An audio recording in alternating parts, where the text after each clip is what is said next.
we on?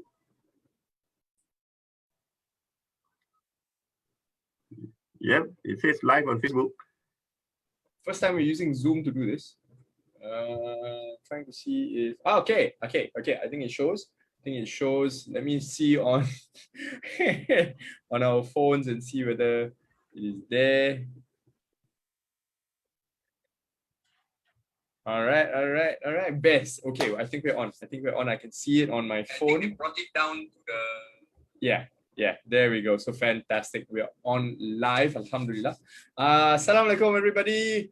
Happy Sunday. Happy Mother's Day to all our lovely ladies out there. You're a mother. You have a mother. Say Happy Mother's Day to all our women, all our ladies. Love you all deeply. Today, I have my esteemed guest, Ardy Ismail, founder of Pro Traders Network, and we are going to be talking about risk. What exactly is risk? It's not a risky business. Sometimes business can be risky, but what exactly is risk? Ardy, introduce yourself to our guests, our watchers, our participants, our community, all yours.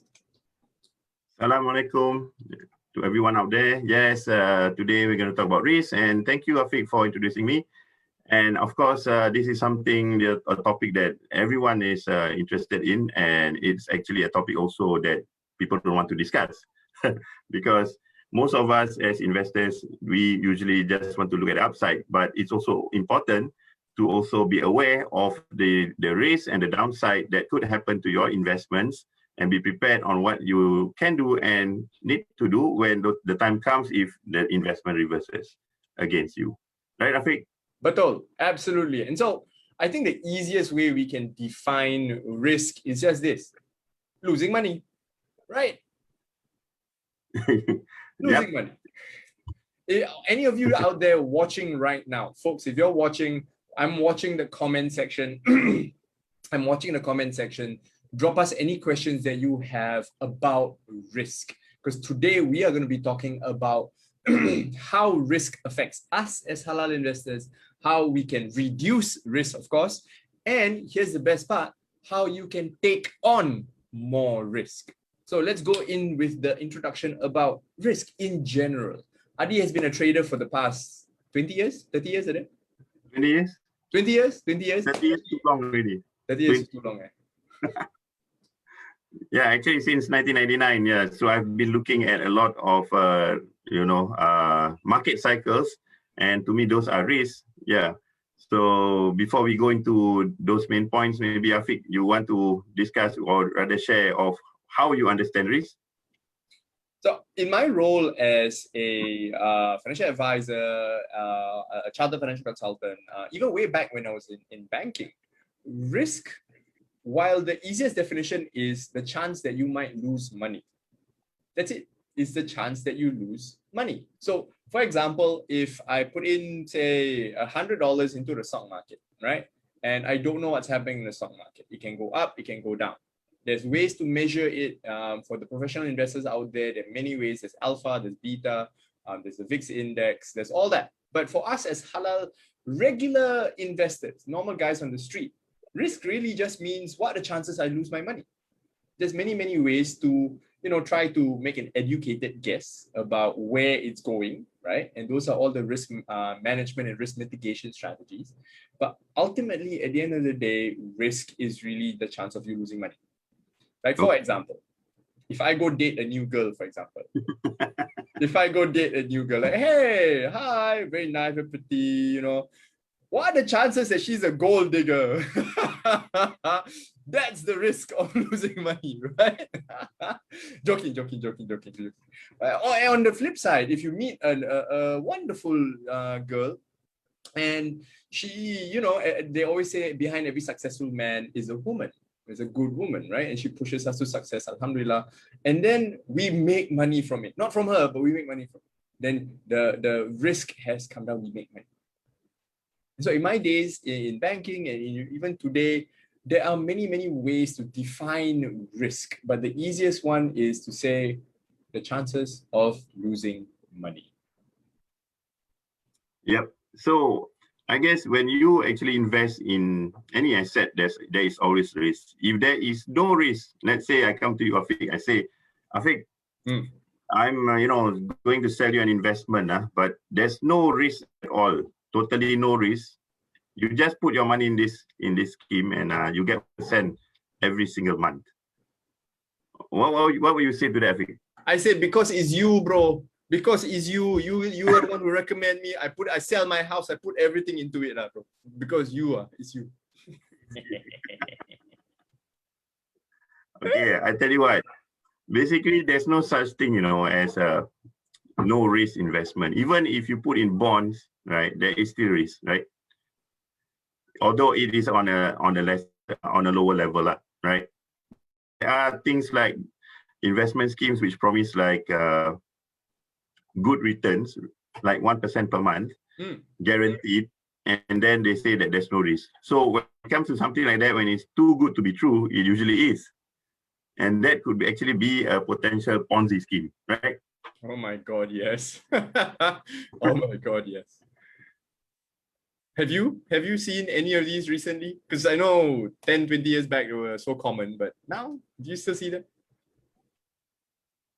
Actually, if you go on the web, right, you go for you just Google something like, high returns investment schemes, right? You will come across those kind of stuff. And they are called like HYITs, high yield investment programs. But HYITs, I did some research on all these things, and basically these websites promise you that kind of stuff. And usually they are Ponzi schemes. That means you put money in there, it can work for the next couple of months, and then after that, suddenly the website disappears.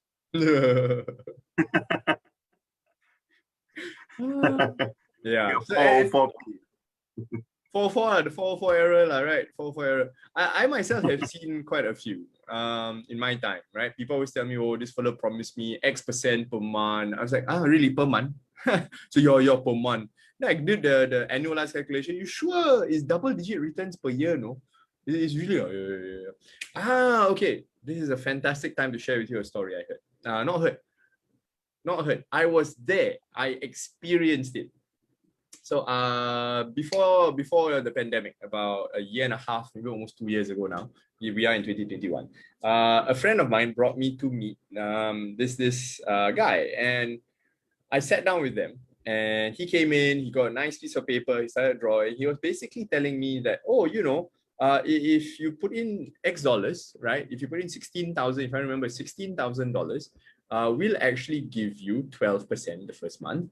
We'll give you 8% the second month, and we'll give you 6% the third month. And then after that, every month on, you will get 6% every month. I'm like, oh, really? Yeah. And if you put in $32,000, which is double your initial investment, we actually give you 12% the first 3 months, and then another 8% the next few months, and then 6%. So you actually get more. And in fact, you can recoup your investment within less than 3 years. I said, oh, really?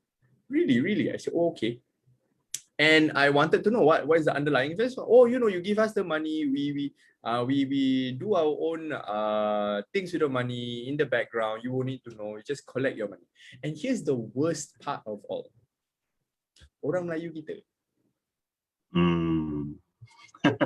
Okay. This chap was just trying to sell me and just promise me all kinds of returns, but refused to tell me what the underlying asset was, how they actually managed to do it. And basically any fundamentals. So many of my red flags got triggered. I just took out my name card. I said, okay, give me a call. I gave him my name card. He looked at it. He said, oh, okay, thanks. I think I have to go now. And then he disappeared. Yeah, so when he talked to you, he didn't know in which industry you're in. What's up, bro? What's up? But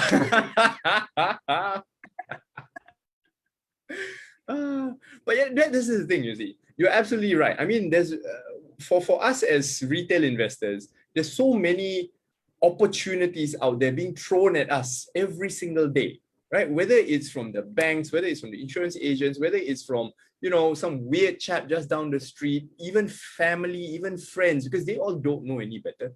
There's so many opportunities being thrown at us. How can we figure out whether which opportunity is legit? Right? In today's world, there's so much. And one of the risks that I think is not just when we talk about investments, this technical risk, But I think one of the risk is, of course, for us, the risk of no knowledge. Yes, correct. Just, I tak tahu, I don't know.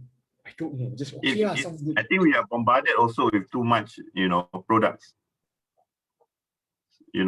Yes. Bombarded with so many products, and then at the end of the day, we do not know which products actually is suitable for us, right? So that's actually also another type of risk, right, Afiq? It's like, you do not have the knowledge of products, you do not have the knowledge of platforms, and therefore, you go into a platform that is actually not legit. Even though your initial thinking is that, okay, I'm going to be investing in, for example, stocks, right? And so interested in stocks, and suddenly you go to a platform that is actually legitimate, but actually it's not. And that's the thing. You need to actually go to, or who you can actually get information on about these issues, and you get to read up. You got to actually read up a lot, do your own research, even email to the platforms, or rather email to whatever product or assets that you want to actually invest in. You got to do all this kind of research. I cannot actually say how important, imperative it is actually to do proper research. Due diligence, that's the word. Yeah. However, Afiq, even if we have actually researched properly, okay, we have found a good platform, let's say, to invest in stocks, right? And we have even done research on which industry to invest in, the stocks to go into. Is there still risk, Afiq? Of course. Okay. Of course. What are those risks? This is the things that we need to actually talk about today, right? Yes, absolutely. So with that, you've been an investor since 1999. You've been doing this for before I was born. No.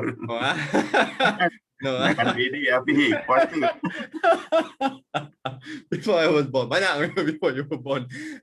So tell us a bit about the kinds of risks that you've seen the typical investor faces. Okay, first of all, this is the first type of risk that I think we can discuss about is economic risk, right? Because the economy is dynamic, it doesn't stay the same. It's like, if you were investing for the last couple of years, right? The stock market was, going up nicely, and, it's all good and rosy. And then suddenly last year, 2020, okay, out, somewhere in May, COVID-19 struck. Booms. Yes. And then you saw the prices falling like crazy, right? Basically, market crash. And of course, we knew after that, the Federal Reserve actually pumped in a couple of trillions of stimulus, and it drove the market further higher, right? But those kind of economic risks that I'm talking about is like, which happens, every couple of years. For example, in 1997, we had the Asian financial crisis. So if you were invested in stocks at a point in time, your stocks will also have dived down, right? And some companies never even recovered, right? So we have in year 2000, the dot-com bust, if you remember about it, okay? I was, at that time, I was in my 20s, in my early 20s. And I remembered having this good friend of mine.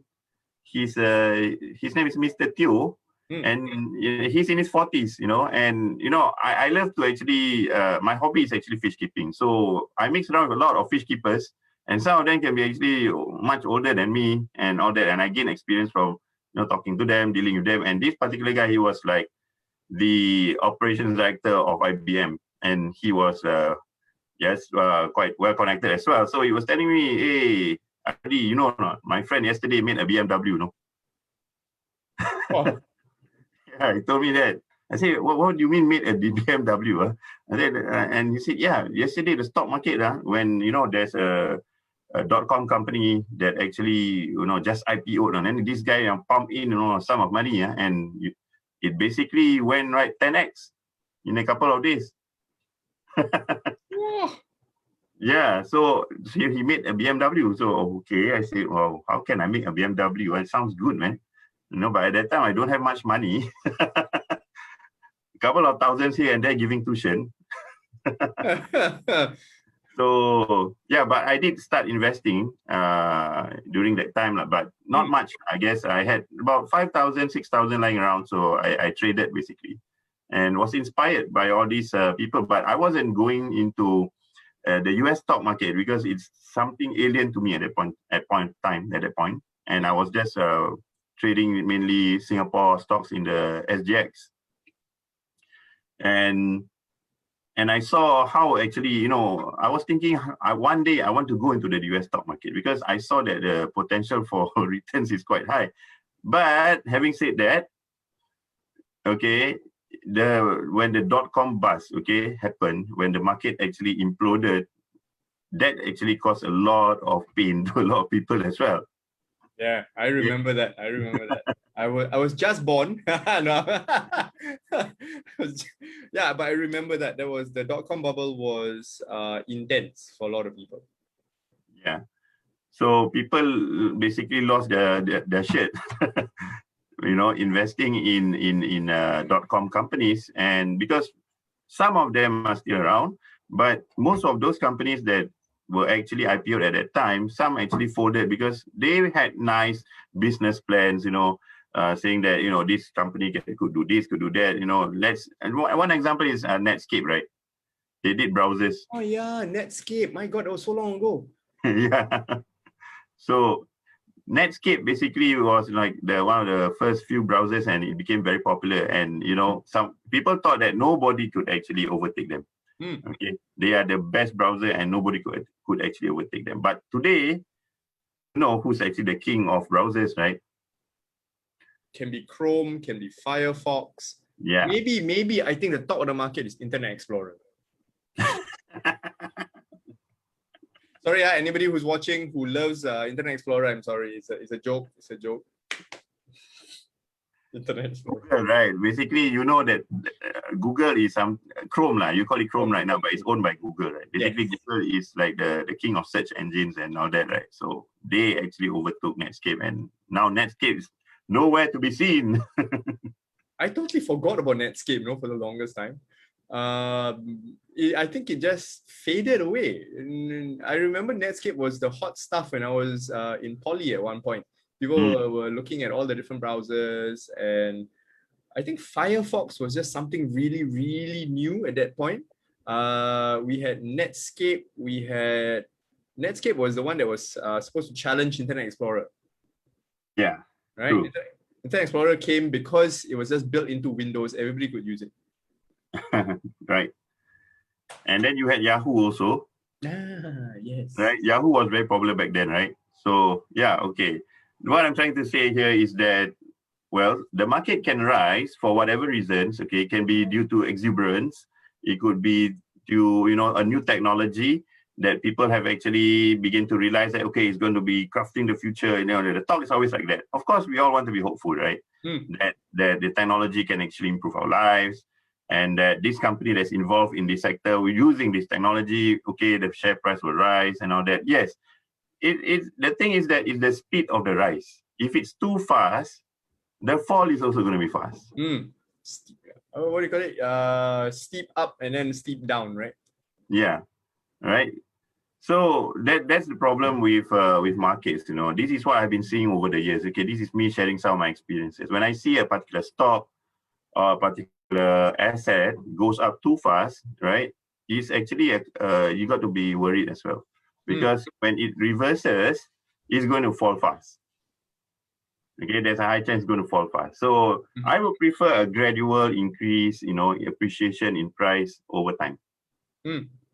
Okay, so actually, if you study market cycles, right, the initial when we talk about a big cycle, right, it can last, let's say, 10 years. Right, the first cycle could be the first year. Then after that, it goes to the next 2 years, and it goes to the next 3 years. So each cycle actually lengthens in time, and therefore, what I'm trying to say is that the stability will come usually at the 4th or 5th cycle.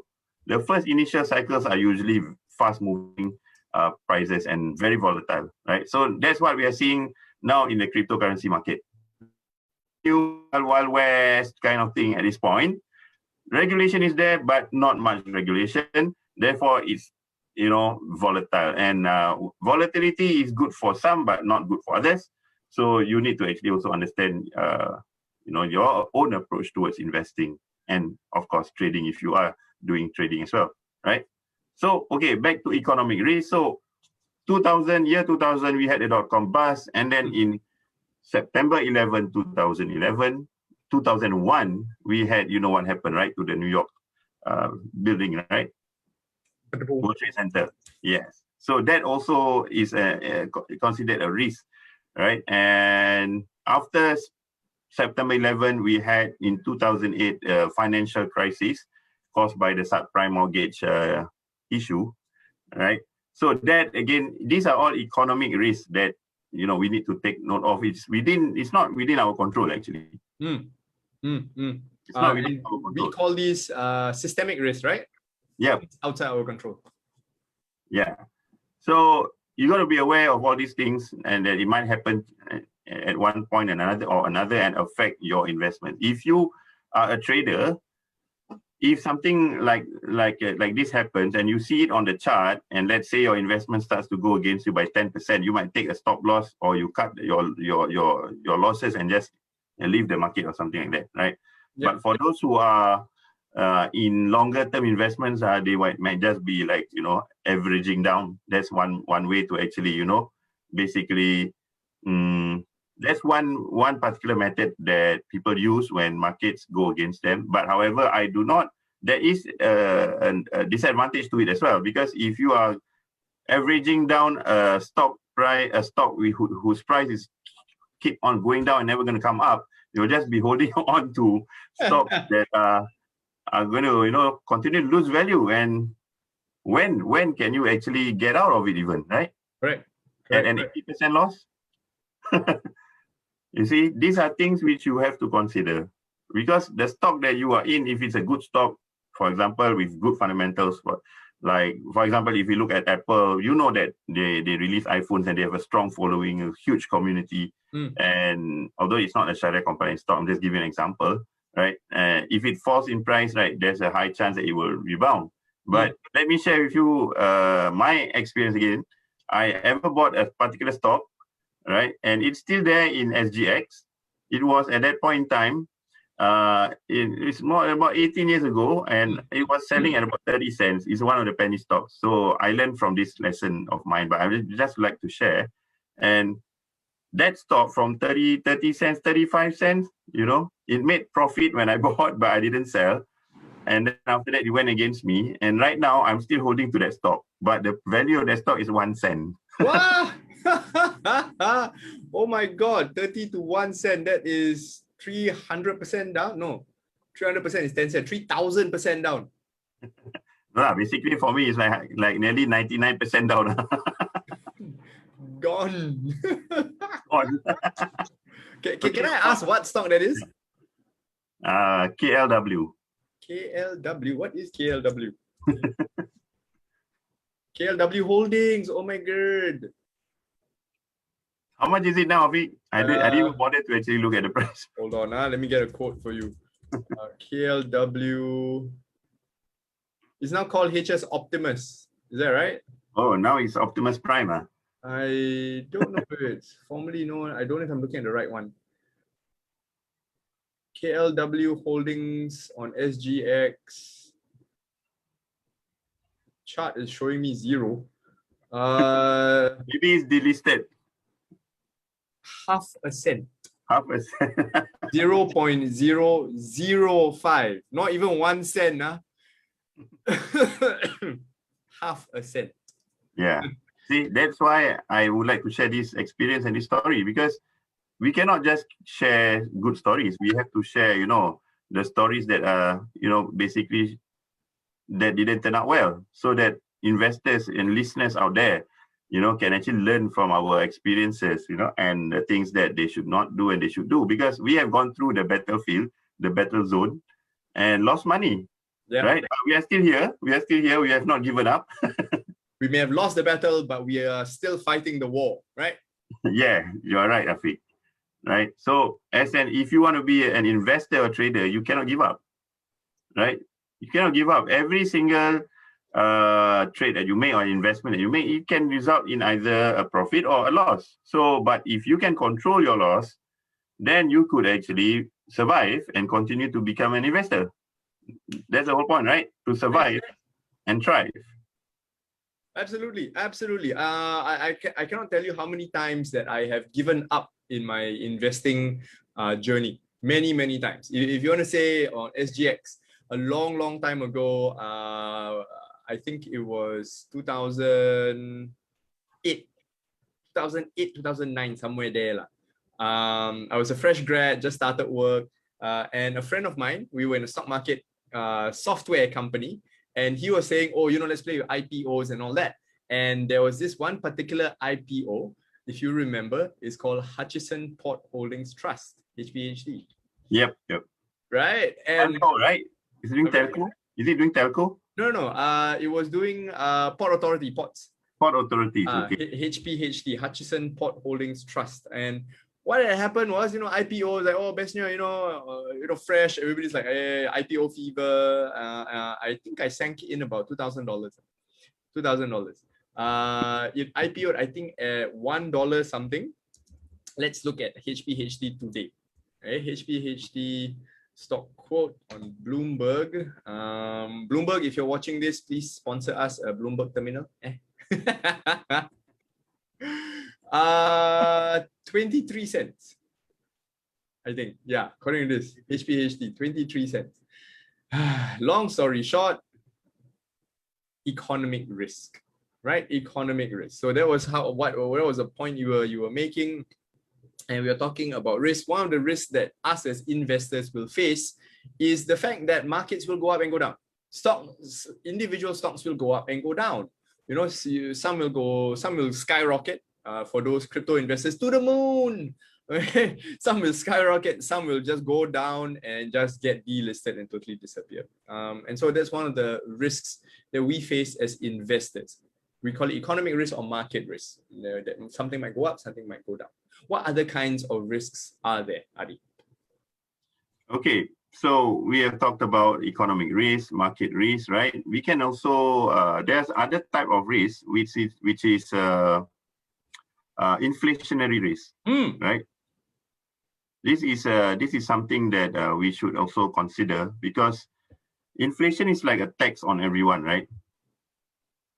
So yes, right, it's like a tax on everyone, and it can destroy value as well as create recessions, right? So basically, what I'm saying is that if you invest in a stock and it happens that your stock is not actually increasing in value as fast as inflation, you are basically losing value on your investment, right? So let's give an example. Let's say inflation is 5% per annum, but your stock is not actually the price, right? You bought at $10, for example, and it remains at $10. In fact, it went down to 9, then it went up to 10, but it didn't go above 10. Yeah. It went above maybe to $11. $10.50. So it rose over 1 year about 2.5%, but inflation is 5%. So you have not beaten inflation, meaning to say your particular investment has lost value, right? So that's one kind of risk that seldom people actually see or even consider. Yeah, absolutely. Inflation. In my role as a financial advisor, and I teach people this so much. Let's put it this way, right? Ardy, when you were in your 20s, how much was a cup of coffee? Well, 50 cents maybe. You're talking about, Kopi. Dekat kedai-kedai ni lah, bawah-bawah. Right. Kopi, simply you can get 20 years ago was 50 cents, 60 cents here and there. Right. Correct. Today when I go downstairs to the coffee shop at my place here, it's $1.20, $1.30, some places $1.50. And if you go to Yakun, one of my favorite places, Yakun, if you're listening, please sponsor. If you go to Yakun, it's almost $2, right? $2 for a cup of coffee. Now, effectively, folks, if you're watching this, has the coffee actually changed over the past 20 years? Of course not. It's still the same delicious black gold that you drink, right? The utility value of that particular coffee is still the same. But over time, it got more and more expensive. Now, does that mean that the coffee changed in value? No. What that means is your money reduced in value so that you need to use more of it to buy the coffee. And so when we look at investing, people talk about, I'm invested, I put my money into the stocks and whatever, right? Remember, it's over time. If I put in, say, $10,000 into stock A, right? Yeah, it goes up, goes down, goes up, go down. But like you say, it maintains, never goes above that $10 mark, right? After 10 years, I would have effectively lost the value of about 5%, assuming it's inflation, over the past 10 years, 5% per annum, right? Because the $10,000 today is worth more than $10,000 in 10 years' time. And so when we are investing, we better make sure that we are, well, profitable, number one. Number two, of course, we have to manage that risk. And one of the risks that we have to manage is, of course, inflationary risk, right? Right, correct. You're right, Afiq. Inflationary risk, basically inflation, in my opinion, is a silent robber. Yeah, right? Yeah. It's a silent robber. So, I mean, if you were earning, in the 80s, 90s, you were earning like 10,000 a month, or even in the 10,000 a month, 10,000 a month, you could afford a landed property, Afiq. Yeah. But right now, I think with $10,000 a month, a bit difficult. Yeah. Yeah. Hello to the sandwich generation. Right? If you look at how when people want to buy houses and all that, there's the income ceiling, and then they have to raise the income ceiling. That's just an indication of inflation. The fact that you have to raise the income ceiling means on paper we are earning more, right, in terms of the number, but in terms of real value, it becomes, so much less. Right? Like you said, in the 70s, 80s, right, you earn 10K a month, you're a rich man. Today, you're earning 10,000 a month, you are not even middle class, I would say. I think middle class, Afiq. Is it? Don't say that. It's middle class. Okay, sejuk hati bapa. Okay, then I can consider myself middle class. So now you all know how much I earn. No, that's not true. That's not true. Actually, what other kinds of risk? Actually, Afiq, just to add a little, right? I'm a student of sociology. So when you talk about classes, right, it's part of the concept of stratification, right? A stratified society. Actually, the middle class is divided in three parts. Oh. It's middle class, middle class, upper middle class, lower middle class. Yes. Yeah, and then you have the upper class, and then you have the working class. That's how sociologists actually, study the various segments of society. In I guess these categories, of course, it's dynamic. It's a dynamic category, and people can shift from middle class to upper middle and so forth, right? Yeah, but if at this point in time, if in the past, in the 80s, you earn 10,000, you could be in the upper middle class even, right? But at this point, at current times, it could be middle or lower middle. Correct. Yes. Totally understand. Times have changed, right? Correct. So we have a couple of questions, actually. I know we are not done with the points that we wanted to bring up. We've got quite a lot to share. But I think this question was quite interesting. It comes from one of our viewers, Mohammed Suhaimi. He puts this question to you. Mr. Ardy, what advice do you give to those with zero knowledge, but not much capital, yet wants to know more about trading, where to learn, what pitfalls to avoid, can earn gradually while building mileage? Okay. First and foremost, if you do not have much capital, I guess you still have to actually acquire knowledge, right? So you can acquire knowledge for free by attending, there are some actually courses that some institutions, they conduct, and you can actually attend those, and you don't have to pay. In fact, some do, you need to pay maybe some $50, a small amount. So I would first of all advise you to seek knowledge and go to the library. Our libraries are fantastic places. You have a lot of awesome books, magazines, and all that. So you need to be able to actually, go find some time and actually invest in yourself, meaning to say invest in the knowledge of investing. Okay, that's number one.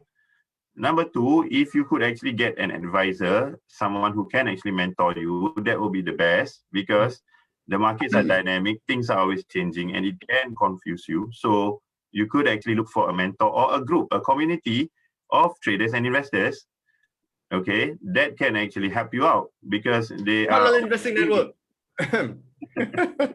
Halal Investing Network. Okay, thanks for the advertising. Yeah. So that to me is also very important. Some people might say, why should I be in a community? You know, I could just be doing it myself. But if you're experienced, fine and good, because you know what to do. But if you don't, there are investors in communities, okay, in trading communities, investment communities, investing communities, active traders and investors who can actually share their knowledge and their inputs, and they can provide you with some background of what's happening in the market and all that. And you can even email them, you can message them, and all these things can help you out, right? Okay, so you seek knowledge, you join a community, and then third, basically right now we have platforms that allow you to set up a demo account, right? So a demo account basically allows you to actually use their platform for free. And at the same time, you could actually be doing like, trading on live platform. Prices are moving and you are actually buying and selling, but it's using basically money that's not real. So even if you lose that money, it's not real, right? And you could actually be practicing, like any other things in life. Let's say if you want to be, you are sick and you need to find a doctor, you don't want to be going to a doctor that only has 1 year of experience, right? Afiq? If it's a serious ailment, then you might want to go to a doctor that's actually is a specialist, right? Who has 10 years or more of experience. So same as in trading and investing, you need to have time in the market. You need to have what we call the screen time, basically in front of the screen and looking at the charts. You need to actually be able to actually do technical analysis and all that, and that takes time. It's not overnight, right? So of course, you might be saying that, okay, if that's the case, then it will take some time. Then when am I going to start to invest?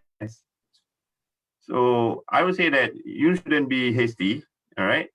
If let's say you have a small amount to invest, you could always go and you could continue to accumulate the funds until it becomes sizable. Because this is another thing which I would like to point out.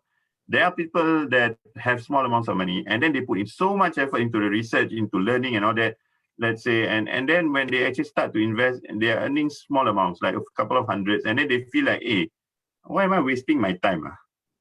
I spend so much time and effort, and then I'm just earning a few $100 a month.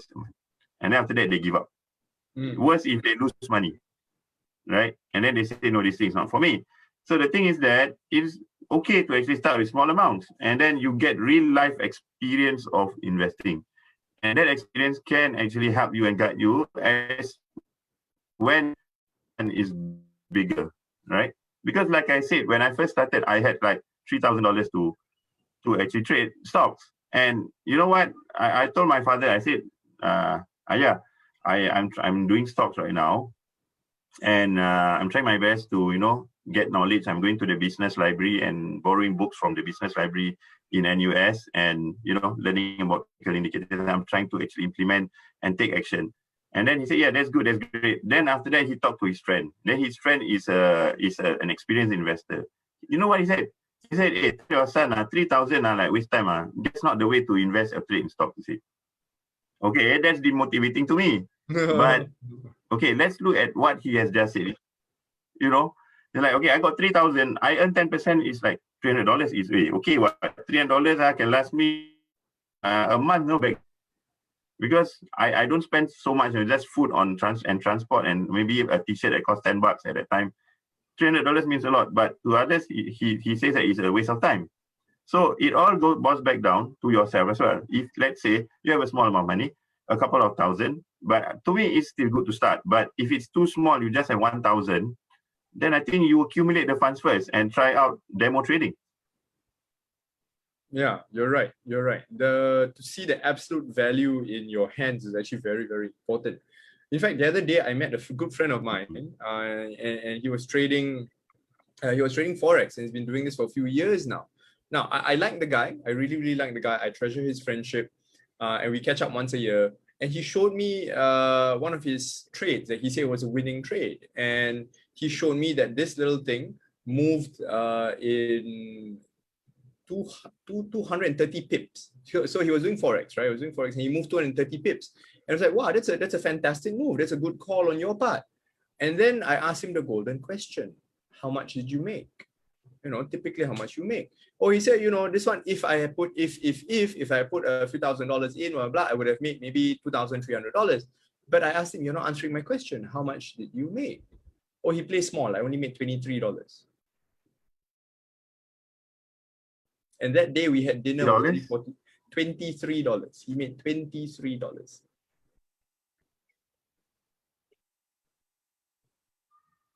Okay. Which in my opinion was. Afiq, you are like freezing on your screen. Am I? Because you're freezing on my screen. So let's see. Yeah, I guess I don't know who is freezing then. Yeah, but I think the point that you came up. Is it okay now? No, it's okay. Yeah. Okay, fantastic. But yeah, you're absolutely right. So the absolute value that once you start seeing the returns, you have to start with a sizable amount of capital anyway, right? And of course, here in Halal Investing Network, we don't really tell people to do leverage, do financing, because it's haram. We're not allowed to do leveraging. We're not allowed to do financing simply because of the riba element there. And so I think the question that Mr. Muhammad Swaimi has asked is very relevant. And to summarize, I would say, yes, number one, seek knowledge. Right, seek knowledge. Just yesterday, I took my children to the library and I was reflecting with my wife and I was telling her that, we are so blessed that we are in Singapore, because I have friends in other countries who don't have libraries. And even if they do, they're closing down the libraries and nobody goes there. Right? There's so much free resources here for us in Singapore to just learn a tool, learn a trade, learn a skill.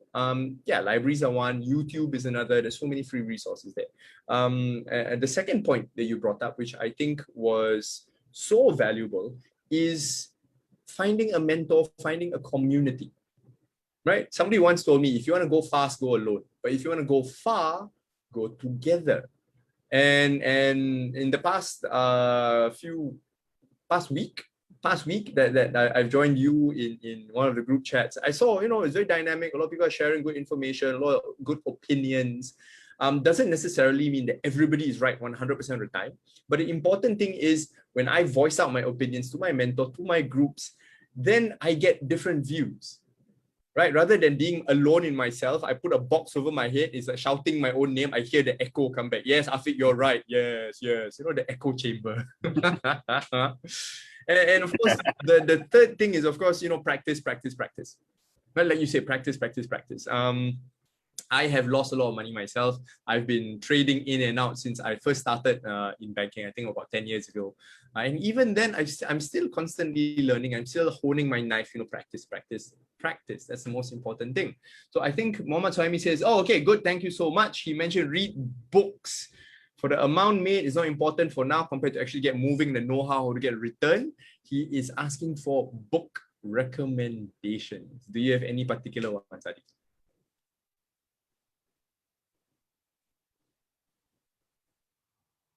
Well, I actually read a couple of books. And there's always new books that's coming out. So I think that one of the books that I think I could recommend if you are thinking of trading is by Dr. Alexander Elder. That's one of the books I think that you should take a look, because this particular book, it explains what trading is about. And it covers trading psychology, risk management, and it covers quite a couple of grounds. And yeah, this is one book that I would recommend to you. And yeah, there are other books like I can't remember much. Most of the books that I've read basically have been written since the year 2000. But I think that's one of the books that I think is the best that I find is good for a beginner as well. Is that book called Trading for a Living? Yes, he has a couple of books actually, Afiq. I'm just going to put it into the comments so our viewers can have it. So Dr. Alexander Elder, Trading for a Living, right? Dr. Alexander Elder. I'm just typing it out for them. There we go. Trading for a Living, Dr. Alexander Elder. Thank you very much for the book recommendation. I myself have read Intelligent Investor by Ben Graham. I've read Beating the Street by Peter Lynch. What else? There's actually, one book. called Market Wizards by Jack D. Swagger. Market Wizards. Yeah, this is also quite a good book because it covers the various traders that has been successful in the markets, and each one of them basically trades a different market. Market Market Wizards. Wizard. Okay, Jack Dishwager. Okay, just put that into the group chat also.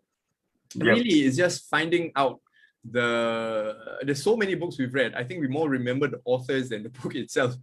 Personally, I've read Peter Lynch, I've read Warren Buffett, I've read Benjamin Graham. Who else? For absolute Benjamin beginners, Graham is definitely a must read because it's actually a book that's recommended even by Warren Buffett, right? Yeah, absolutely. In fact, I think for absolute beginners, these might be quite heavy reading. I honestly got started into this by reading books from Kiyosaki, right? In the 1990s, when I first started as a child, I started reading Rich Dad, Poor Dad. That was the foundation that I actually say on my journey to in finance. True.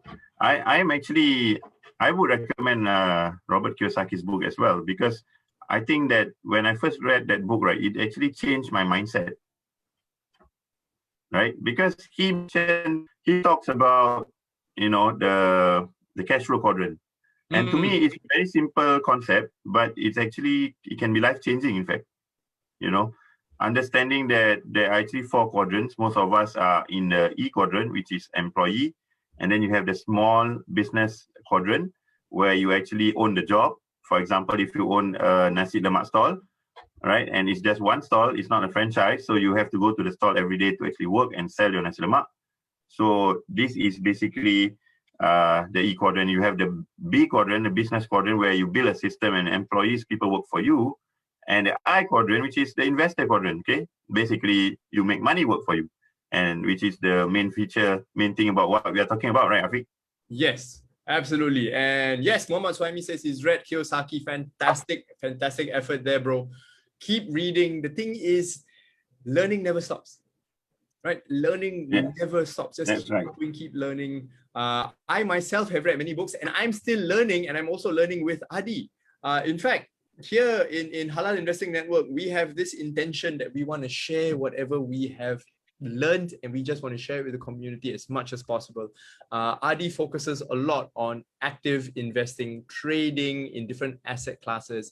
I'm the passive investing guy, because I always say I'm the lazy type, where I just put my money into certain assets and make it work for me over a long period of time.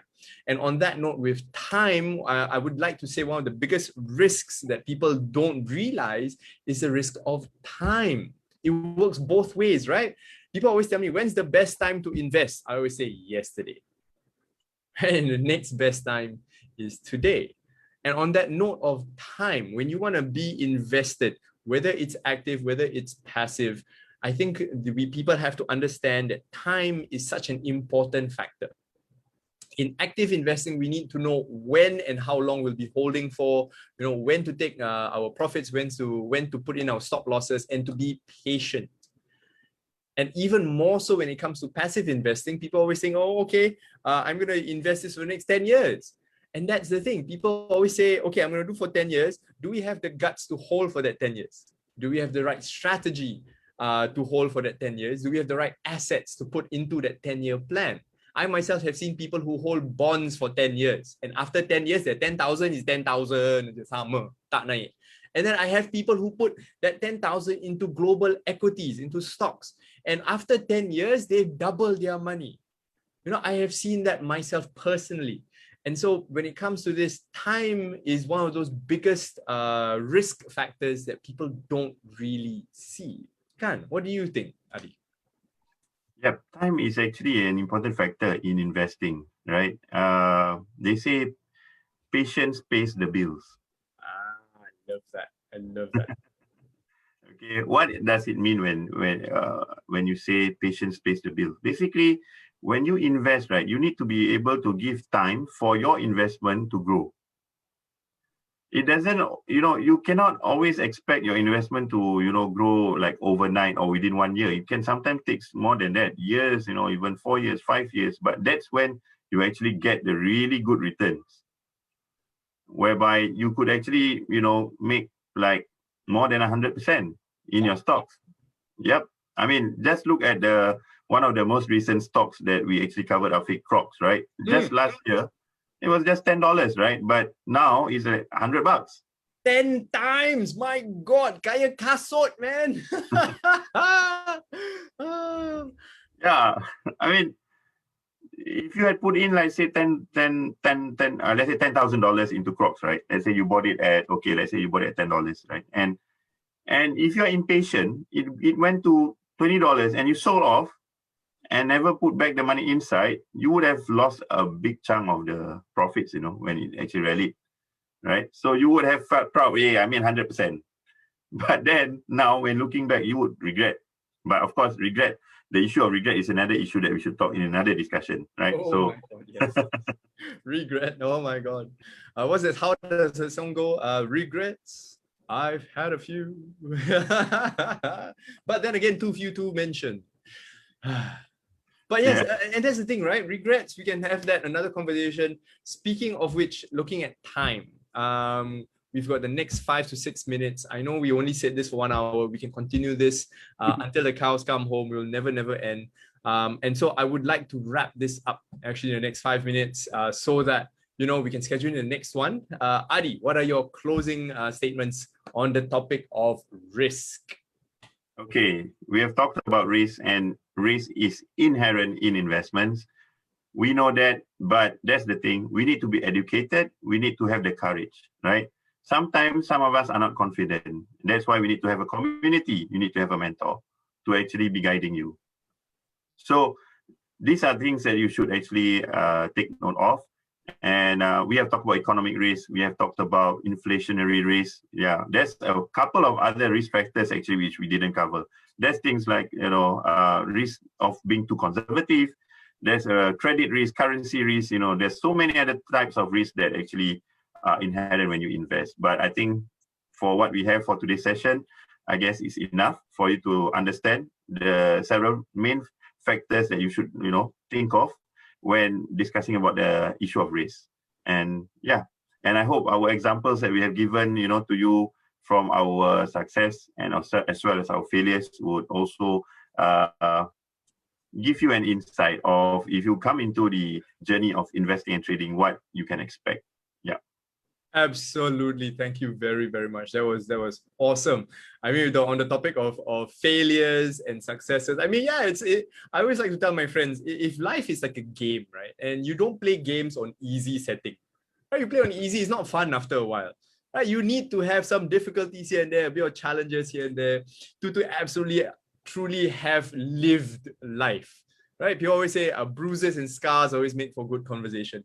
And so on that note, I want to say this for those of you still watching, tonight, Sunday night, we are actually going to be doing a live stock analysis, halal live stock analysis. We are going to be, I'll be announcing it on the Facebook page. Look out for it. We are going to be doing that. And for me to make my closing statements, I think at the end of the day, risk is something that's inherent in life, right? And especially in investing, there is no way you can make a profit if you don't take any risks. And so take educated risk, take calculated risk, be sure in how you want to do it. Go and read up, learn, educate yourself, because I think the biggest risk of all is not taking the effort to educate ourselves. Find a community, find a mentor, join groups like Halal Investing Network, join us, share your experiences, talk to us. Ultimately, we are doing videos like this, our Ask Me Anything sessions, really just to benefit our community, benefit you, right? And so if you're watching this, let us know in the comments below, join the group, share this to your friends. We want to answer all your questions, because the more comments we get, the more questions we get, the more we know what kind of knowledge you guys want us to talk about. And so this is me, Afiq, Chief Finance Ninja at Fast Refinance, and we have Tuan Datuk Paduka Agong. Adi, come on, you got to say goodbye. Say that again. Okay, guys, I'm Ardy from ProTradersNetwork.com. You can always join my community. It's free. All right. You can just PM me. And if you want to join, don't know how to join, I'll send you an email invite. All right. So there's always people out there you can reach out to. You can always reach out to Afiq. And we're always here at Halal Investing Network. We try to push out good information content every single week. And we hope you enjoy what we have done for you guys. Thank you. Awesome. Then thank you very, very much, everybody. Thank you, Ardy, for your time. Thank you for joining me today on a Sunday morning. It's already 12. I want to thank the most important people, our viewers and our participants, our members. Thank you so much for making this happen, for viewing, for engaging. And I mean, at the end of the day, if without you guys, it's just me and Ardy talking to each other, we'll be drinking 50-cent kopi. Fine. Where to find? Right. And so, folks, thank you so much. Share the video, drop our comments in the comments below. We want to know your questions, your burning topics. Once again, Assalamualaikum warahmatullahi wabarakatuh. Waalaikumsalam.